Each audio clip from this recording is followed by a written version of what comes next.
All right, we're going to be rolling up to Cameron Frye's house here on Beach Street. And this was a house that was built in the early 50s. And it sold in 2014 or so for $1 million. So we have, now the family's gone back. They've built this driveway that you can see to your right that goes underneath. There's an underground driveway, which hadn't existed before. And that is the main house there. And then there's what's called the pavilion in the back. And the original owner did have a collection of classic cars. And he used that secondary structure as a parking area.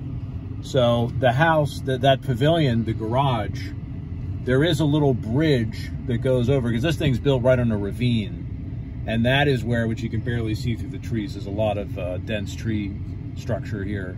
And they put the Ferrari 1961 Ferrari GT California, what was it, 250 I think they called it, whatever it was, that was not really the that was not a real Ferrari.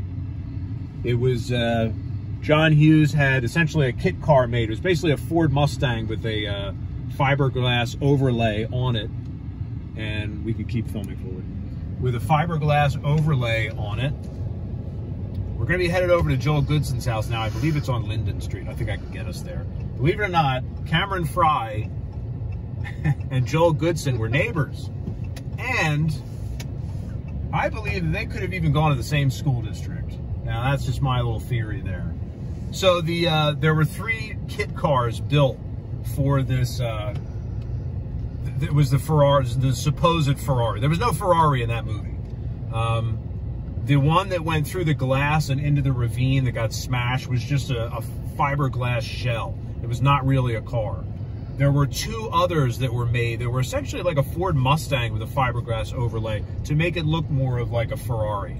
That's basically what it was. Those were special kit cars built for the film exclusively.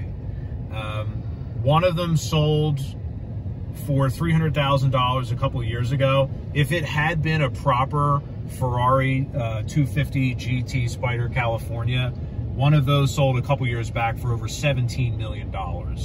So we can clearly see how much of a disparity there is between those two. Now, Joel Goodson lived around here. Here it is. Joel Goodson's house. To my left. Now, that was a very short drive. This video's only been on for a couple of minutes. You can see how there's a master bedroom. There's some kind of addition that's over the garage. I think that might have changed. There's also a semicircular driveway here. That has changed. Different from the movie. And yeah, it's a very nice lot. I mean, this is a beautiful neighborhood and everything. Yeah, I imagine the facade has changed. On the side, I see a roof overhang on the side. Now, I think in the movie there was some kind of a balcony that was off of the master bedroom there. But that is Joel Goodson's house. He says he lives in Remsen or something like that. This is Linden Street, I believe. He said in the movie that he lived in Glencoe. This is definitely Highland Park. But we are here. This is Joel Goodson's house. Now, let's think about this. This is the theory, and maybe you guys can put in the comment section what you think. Imagine if Cameron Frye, Joel Goodson are, neighbors. Think about it. What if they went to the same school? You had 1983 was Joel Goodson as a senior, which would have made Ferris Bueller and Cameron freshmen.